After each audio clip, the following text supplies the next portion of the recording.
Como a gente anunciou, nosso entrevistado a partir de agora, aqui em Conjuntura, pela TV Mar, canal 25 da NET, é o professor Eduardo Magalhães. Ele que é cientista político, tem 2 PhDs em ciência política nos Estados Unidos, e vamos falar sobre política local, sobre política nacional.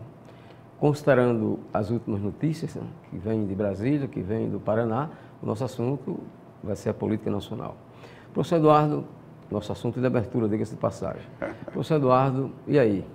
Na sua avaliação, no que é que pode resultar essa nova operação, nova etapa, melhor dizendo, da Operação Lava Jato, que resultou na nova prisão do ex-ministro José Dirceu, um dos poderosos do PT? O primeiro é uma série de surpresas, né? de desenvolvimentos que chegaram a essa prisão do homem que já foi o mais poderoso do Brasil e que seria o presidente da República, agora em 2000, poderia ter sido em 2014, né? E, ao mesmo tempo em que mostra essa tragédia que as pessoas estão sujeitas, os atores principais da política de um determinado país, mostra que as nossas instituições são muito fortes. Eu acho que nós temos, da mesma forma que as instituições se mostraram muito vigorosas no primeiro problema institucional, que foi o impeachment de 92, nós estamos aqui demonstrando a independência, porque você tem um partido no poder que é aos quais pertenciam esses políticos maiores que estão presos nesse momento, o que significa uma independência muito grande da Polícia Federal, do Ministério Público Federal, da Procuradoria da República, e isso é bom para a nação. Mas o fato em si, ele cria, primeiro, algumas perguntas inevitáveis. Será que nós chegamos ao ponto mais alto dessa pirâmide das pessoas envolvidas? Será que existem outros protagonistas, outros atores que serão atraídos, alcançados por essa Operação Lava Jato? O senhor quer se referir ao ex-presidente Lula? Eu estou me referindo, inevitavelmente, ao presidente Lula. Não, porque o cuidado como a Polícia Federal tem levado avante as investigações e as prisões, e isso indica que houve uma preocupação muito grande, porque você é da área do direito e para você ter uma operação dessa magnitude, com a quantidade de pessoas envolvidas, e você não ter tido até agora um erro, uma tecnicalidade capaz de anular todo o processo, já significa que o cuidado é total. Há uma preocupação total na execução dessas investigações que estão sendo feitas pela Polícia Federal lá no Paraná. Essa é a primeira observação inevitável, é o cuidado que, evidentemente, está sendo tomado. O segundo é de que maneira nós, como uma nação, como uma pátria brasileira, que tem que ser reativada, que tem que ser ressuscitada, vai crescer diante da magnitude do problema que nós temos. Porque não é uma conjuntura meramente política, nem econômica, nem financeira, nem educacional. É uma conjuntura que vai determinar o futuro da nação brasileira, o futuro do Brasil. E vai necessitar lideranças capazes de ter a prudência e a inteligência no sentido de identificar aqueles caminhos que, primeiro, eliminarão a possibilidade de vinganças, a possibilidade de perseguições, a possibilidade de uma divisão maior entre o povo brasileiro e, ao mesmo tempo, com ações capazes de fazer com que o país retome o desenvolvimento, o progresso, a economia volte a funcionar, os empregos sejam mantidos.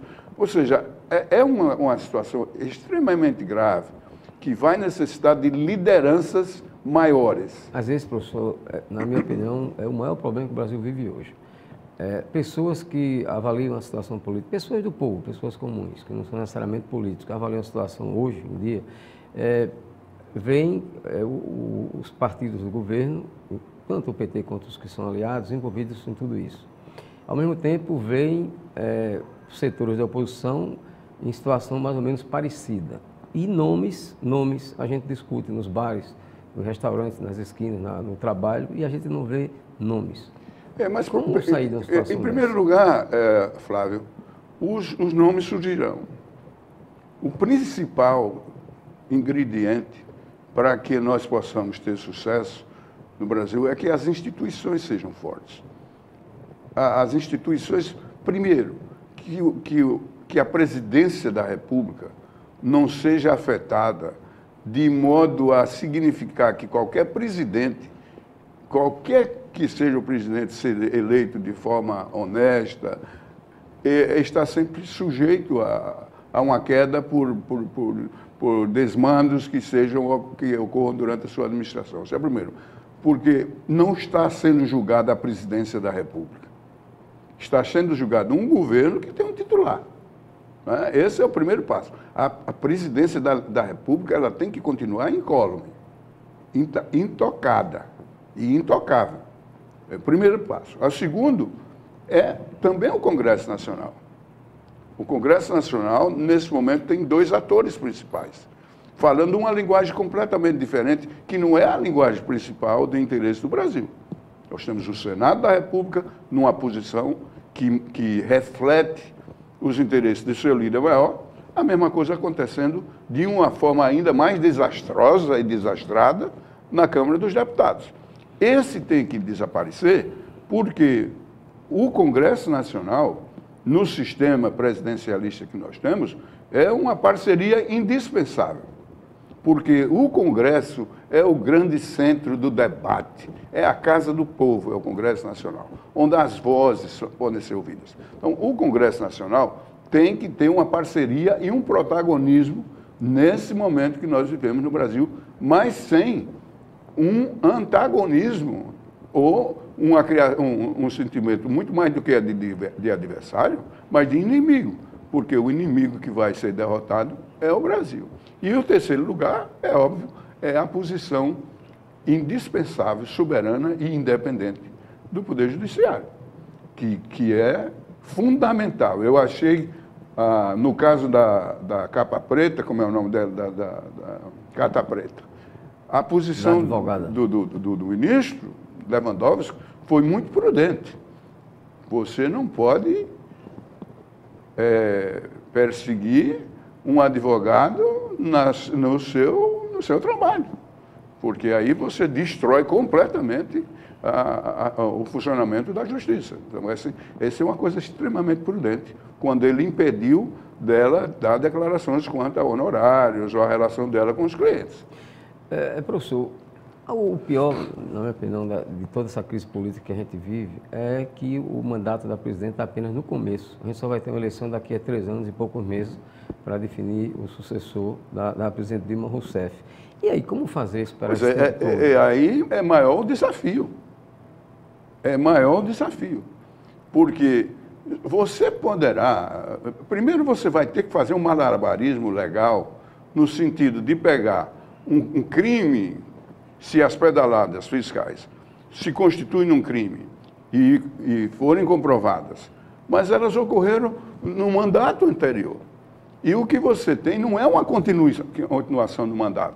Você não tem mandato de 8 anos no Brasil. Você tem um mandato de 4 anos, cujo titular pode disputar a eleição. Então, ela e a lei não retroage no sentido de prejudicar. Então, esse fato legal já, na minha maneira de ver, impede com que esse caso das pedaladas seja uma justificativa legal para passar por um processo de impeachment. Esse é o primeiro. O segundo é que, sendo um crime de responsabilidade, vai ter o afastamento dela só. Se você transformar num crime eleitoral, você cria uma instância legal diferente e você pode ter o afastamento dos dois, o que é muito mais drástico e radical e muito mais perigoso para o Brasil. No que teríamos uma eleição comandada pelo presidente da Câmara. E teríamos uma comandada pelo Eduardo presidente da Câmara, o Eduardo Cunha. E outra, o processo de impeachment por si só não é aquela coisa louca, naquela velocidade do processo inicial, do primeiro processo de impeachment que nós tivemos no Brasil, em 92. Esse vai ser muito mais demorado, porque o presidente Collor não tomou as medidas necessárias para se defender de um crime eleitoral, de um crime político. Ele simplesmente achava que o peso de seus 30 e tantos milhões de votos garantiriam que esse processo de impeachment não teria êxito. Nesse momento, não. O PT e o governo da Dilma têm a orientação dos melhores especialistas em direito eleitoral do Brasil. Isso se prolongaria porque não tem prazo. Tem um prazo. Inegavelmente, a situação do país hoje é infinitamente diferente. Completamente diferente. Daquela época. De 92. É um país muito mais amadurecido, muito mais cuidadoso e que as instituições são muito mais vigorosas. Mas o fato é que você tem essa situação. E outra coisa também, professor, as acusações em relação ao então presidente Fernando Collor são desse tamanho em relação ao que se tem falado e que se tem provado do governo atual. É verdade, é verdade. Mas não dá para comparar os dois casos, são situações completamente distintas. O que nós temos é o que você acaba de dizer. Nós temos 3 anos e meio de um mandato que o ideal... 3 anos e meio pela frente. Pela frente.